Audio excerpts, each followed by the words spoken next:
Hebrews 3, the centerpiece of all we believe. So, my dear Christian friends, companions in following this call to the heights, take a good, hard look at Jesus.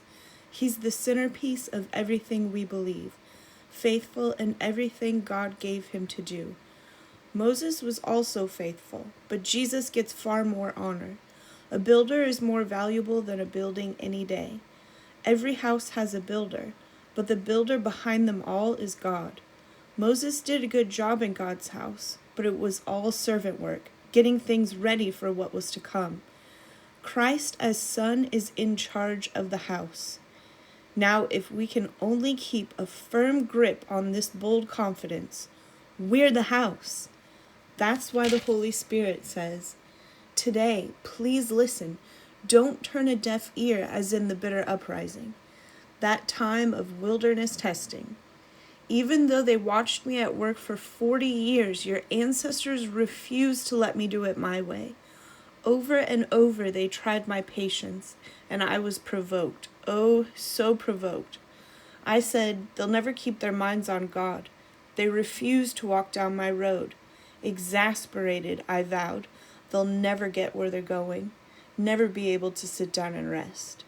So watch your step, friends. Make sure there's no evil unbelief lying around that will trip you up and throw you off course, diverting you from the living God. For as long as God's still calling it today, keep each other on your toes so sin doesn't slow down your reflexes.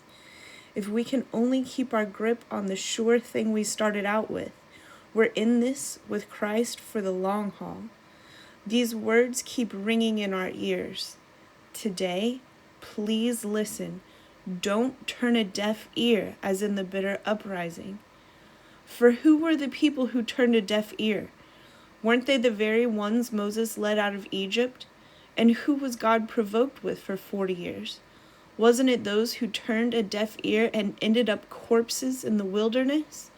And when he swore that they'd never get where they were going, wasn't he talking to the ones who turned a deaf ear?